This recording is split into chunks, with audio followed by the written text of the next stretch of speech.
Hi friends, இந்த வீடியோவில் ஒரு Java program to find the given number is positive, negative or zero அப்படின்றது தான் எழுத போகிறோம். ஸோ ஃபஸ்ட்டு ஒரு ப்ரோக்ராம் எடுத்த உடனே அதில் என்ன பார்க்கணுன்னா இன்புட் என்னது, அவுட்புட் என்னது, அதில் நம்ம என்ன கண்டிஷன் யூஸ் பண்ணணும் அப்படின்றத பார்க்கணும். ஸோ இன்புட் என்னது, அவுட்புட் என்னது, என்ன கண்டிஷன் நம்ம கொடுத்தா ப்ரோக்ராம் சிம்பிளிஃபை ஆகிடும் அப்படின்றத பார்க்கணும். ஸோ ஜாவா ப்ரோக்ராம் பார்க்கும்போது ஸ்டார்டிங்கில் நமக்கு என்ன கிரியேட் பண்ணணும், ஒரு கிளாஸ் கிரியேட் பண்ணணும், அதில் ஒரு மெத்தட் கிரியேட் பண்ணி வச்சுக்கணும். ஸோ இப்போ இங்கே இன்புட் பார்த்தோன்னா ஒரு நம்பர் தான் இன்புட், அது பாசிட்டிவா நெகட்டிவா ஜீரோவா அப்படின்றத ஃபைண்ட் பண்ணுறது தான் நம்மளோட அவுட்புட். ஸோ ஃபஸ்ட்டு நம்ம இன்புட்டை வந்து ஒரு இன்புட் நம்ம யூசர்கிட்டருந்து வாங்குறோம் அப்படின்றத பார்த்தோன்னா எப்படி கொடுக்கணும், ஒரு ஸ்கேனர் நம்ம கிரியேட் பண்ணணும்.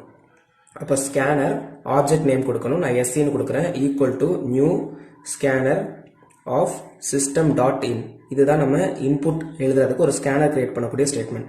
இன்னும் என்ன பண்ணணும்னா ஸ்கேனர் கிரியேட் பண்ணதுக்கு அப்புறம் நமக்கு என்ன இன்புட் வாங்கணுமோ அது நம்பர் வந்து integer. So int type of number is equal to நம்மளோட ஆப்ஜெக்ட் நேம் எழுதணும், எஸ்சி டாட் நெக்ஸ்ட் இன்டீஜர்னா நெக்ஸ்ட் இன்ட் அப்படின்றத கிரியேட் பண்ணி வச்சுக்கணும். ஸோ இன்புட் வந்து நம்ம யூசர் இருந்து கெட் பண்ற மாதிரி. ஸோ இன்புட் நம்ம கெட் பண்ணிட்டோம். இப்போ இன்புட் வாங்கியாச்சு, இங்கே அவுட்புட் என்னது, either positive or negative or zero. அப்போ கண்டிஷன் வந்து அப்போ கண்டிஷனல் ஸ்டேட்மெண்ட்ஸ் நமக்கு யூஸ் பண்ணலாம். 3 கண்டிஷனல் இருக்கனால நம்ம நெஸ்டட் இஃப்ஸ் யூஸ் பண்ணலாம். அதாவது if, else, if, else 3 conditions கொடுக்கலாம். ஸோ இஃப் கொடுத்து ஒரு கண்டிஷன் கொடுப்போம், அது சாட்டிஸ்ஃபை ஆயிடுச்சுன்னா ஒரு பிரிண்ட் ஸ்டேட்மெண்ட் வரும். இல்லைன்னா else if next condition check பண்ணணும், அது சாட்டிஸ்ஃபை ஆயிடுச்சுன்னா ஒரு இது, இல்லைன்னா எல்ஸ் ஸ்டேட்மெண்ட் கொடுத்துட்டு அதில் நமக்கு என்ன அவுட்புட் வரும்ன்றதை கொடுக்கணும். ஆல்ரெடி நம்ம ஸ்டார்டிங்கில் 2 கேலி பிரேசஸ் ஓப்பன் பண்ணதுனால லாஸ்ட்டில் 2 கேலி பிரேசஸ் கொடுக்கணும். ஸோ இஃப் ஒரு கண்டிஷன் சாட்டிஸ்ஃபை ஆயிடுச்சுன்னா அதில் ஒரு பிரிண்ட் ஸ்டேட்மெண்ட் வரும். So system dot out dot print of என்ன பிரிண்ட் பண்ணணும், பாசிட்டிவ்னு பிரிண்ட் பண்ணலாம். Number is positive. நம்ம இதை வந்து டபுள் கோட்ஸில் கொடுப்போம், டபுள் கோட்ஸில் என்ன கொடுத்தாலும் அது அப்படியே பிரிண்ட் ஆகும். ஸோ நமக்கு என்ன ஸ்டேட்மெண்ட்ஸ் கொடுக்கணுமோ அதை கொடுத்துக்கலாம். இந்த நம்பர் இஸ் பாசிட்டிவ் அப்படின்ற மாதிரியும் கொடுத்துக்கலாம். எல்ஸ் இஃப் இன்னொரு கண்டிஷன் செக் பண்ணுவோம், அது சாட்டிஸ்ஃபை ஆயிடுச்சுன்னா print statement. So system dot out dot print of negative அப்படின்னு கொடுக்கணும். இல்லை அந்த கண்டிஷனும் சாட்டிஸ்ஃபை ஆகலைன்னா நமக்கு சிஸ்டம் டாட் அவுட்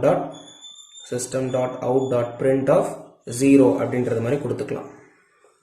ஓகேவா? ஸோ ஸ்டார்டிங்கில் நம்ம இப்போ ஒரு கண்டிஷன் செக் பண்ண போகிறோம். நமக்கு பாசிட்டிவ் நெகட்டிவ் ஜீரோனா நார்மலாக பார்த்தோன்னா நமக்கு என்ன தெரியும் லாஜிக், ஜீரோ விட லெஸ் தேனாக இருந்துச்சுன்னா அது வந்து நெகட்டிவ், ஜீரோவை விட நம்பர் வந்து கிரேட்டர் தானே இருந்துச்சுன்னா, ஜீரோவோட நம்பர் வந்து லெஸ் தானா இருந்துச்சுன்னா அது வந்து நெகட்டிவ். ஸோ ஜீரோவை விட நம்பர் வந்து லெஸ் தானா இருந்துச்சுன்னா நெகட்டிவ், ஜீரோவை விட நம்பர் வந்து கிரேட்டர் தானா இருந்துச்சுன்னா அது வந்து பாசிட்டிவ் நம்பர்ஸ், இது நெகட்டிவ் நம்பர்ஸ்.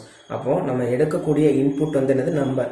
அந்த நம்பர் வந்து கிரேட்டர் தேன் ஜீரோவா இருந்துச்சுன்னா பாசிட்டிவ்னு கொடுக்கலாம். அப்போ நம்பர் கிரேட்டர் தேன் ஜீரோவா இருந்துச்சுன்னா அது வந்து பாசிட்டிவ் அப்படின்ற மாதிரி பிரிண்ட் பண்ணணும். எல்ஸ் இஃப் அந்த நம்பர் லெஸ் தேன் ஜீரோவா இருந்துச்சுன்னா அது நெகட்டிவ்னு கொடுக்கலாம். எல்ஸ் இல்லைன்னா அது வந்து ஜீரோன்னு பிரிண்ட் ஆகிடும்.